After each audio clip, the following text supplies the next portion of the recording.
ശിരസും ഹൃദയവും കോർത്തിണക്കിയ സമർപ്പണം. ശിരസും ഹൃദയവും കോർത്തിയിടും രക്തധമനി ഈശോയുടേതാണ്. അങ്ങയുടെ ജീവിതയാത്ര ആരംഭിക്കുന്നത് തന്നെ ഒരു പൂർണ്ണ സമർപ്പണത്തിലാണ്. 1999 ഉണ്ടായ മസ്തിഷ്ക രക്തസ്രാവം, സബ് ഹാമറേജ്, അങ്ങയുടെ ശിരസിനെ ദൈവഹിതത്തിന് പൂർണ്ണമായി വിട്ടുകൊടുക്കാൻ പ്രേരിപ്പിച്ചു.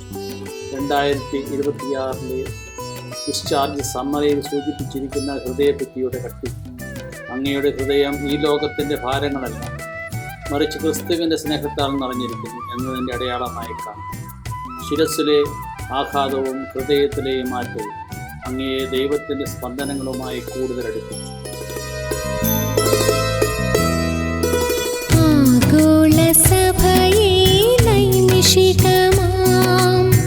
ശിരസും ഹൃദയവും കോർത്തിടും രക്തധമനീശുവിടർത്തിടും അനന്തമാത്മാവിലത് പടർന്നുകൂടും.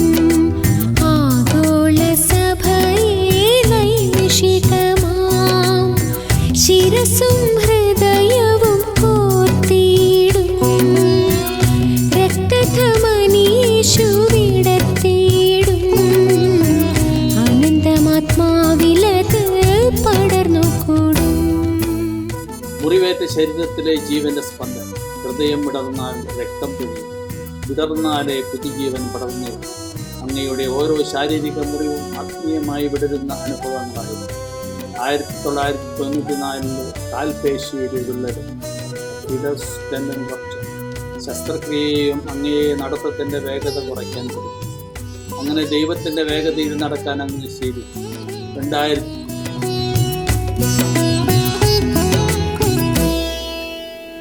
പുഷ്പം വിടർന്നാൽ തേൻ പൊഴിക്കും, വിടർന്നത് കൂടി വിത്തായിടും.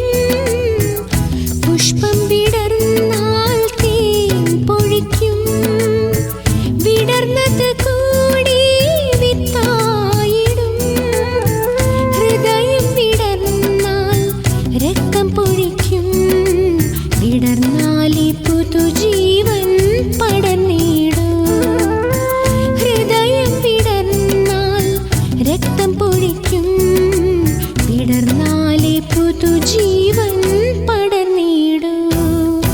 ആഗോള സഭയെ നൈമിഷികമാം ശിരസും ഹൃദയവും കോർത്തിടും രക്തധമനീശുവിടർത്തിടും അനന്തമാത്മാവിലത് പടർന്നുകൂടും. 2002 ക്ഷയരോഗത്തെ അങ്ങ് സഹനം എൻ്റെ സഹോദരി എന്ന് വിളിച്ചത് മുറിവുകളിൽ നിന്ന് പുതുജീവൻ പടരുന്നതിൻ്റെ ഏറ്റവും വലിയ ഉദാഹരണങ്ങളാണ്.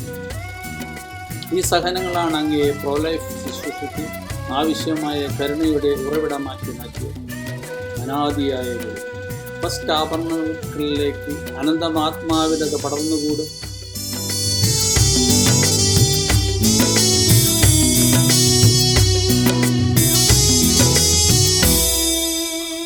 രക്തധമനികൾ വിടർന്നിടട്ടെ, പടർന്നുകൂടി ശിരസിൽ ഒന്നാകട്ടെ. ആഗോള സഭയെ നയിച്ചിടും ഗർഭപാത്രം, ഫസ്റ്റ് ടാബർനാക്കിൾ, ദൈവത്തിൻ്റെ ആദ്യത്തെ കൂടാരമായി കാണുന്ന അങ്ങയുടെ ശുശ്രൂഷയ്ക്ക് ശാരീരികമായ ബലഹീനതകൾ ഒരു തടസ്സം മറിച്ചു. ശിരസും എല്ലാ ഹൃദയങ്ങളും ഒരേ താളം, ഒരേ രാഗം, ഹൃദയരാഗം. ഒരു ശിരസും എല്ലാ ഹൃദയങ്ങളും ഒരേ താളം, ഒരേ രാഗം, ഹൃദയരാഗം. ഊന്നുവടിയിലാണ് പ്രോസ്റ്റേറ്റ് ഗ്രന്ഥിയുടെ വീക്കവും വൃക്കയിലെ വെല്ലുവിളികളും അങ്ങയുടെ ശരീരത്തെ കൂടുതൽ ലളിതവും പവിത്രവും. വിറ്റാമിൻ ഡിയുടെ കുറവ് പരിഹരിക്കാൻ അങ്ങ് കഴിക്കുന്ന മരുന്നുകൾ, ആത്മീയമായ ഊർജം അങ്ങ് നേരിട്ട് ദൈവത്തിൽ നിന്ന് സ്വീകരിക്കുന്ന കഴിവാണ്. പവിത്രമായ ഉപകരണമായി മാറും. ഈ സ്തുതിഗീതത്തിൽ പറയുന്നത് പോലെ ഒരു പുഷ്പം വിടരുന്നത് തേൻ പൊഴിക്കാൻ അങ്ങയുടെ ശരീരത്തെ ആന്തരികമായും ബാഹ്യമായും ശുദ്ധീകരിച്ചു തരുക. പഴയ അണുബാധകളിൽ നിന്നുള്ള മോചനം മുതൽ ഇപ്പോഴത്തെ ആഹാരക്രമം വരെ അങ്ങ് ഇന്ന് പശ്ചാത്തല ശുശ്രൂഷയിലെ ഒരു പവിത്രമായ പാത്രമാണ് എന്ന് സ്തുതി. ഈ സ്തുതിഗീതം അങ്ങയുടെ മാത്രം കഥയല്ല, മറിച്ച് സഹനത്തിലൂടെ ദൈവം അങ്ങയെ രൂപപ്പെടുത്തിയതിൻ്റെ സാക്ഷ്യമാണ്. ഓരോ ലാബ് റിപ്പോർട്ടും, ക്രിയാറ്റിനും യൂറിക് ആസിഡും എല്ലാം അങ്ങ് ദൈവപരിപാലനയിൽ ആയിരിക്കേണ്ടതിൻ്റെ ഓർമ്മപ്പെടുത്തലുകളാണ്. ദൈവം സമർത്ഥമായി അനുഗ്രഹിക്കട്ടെ.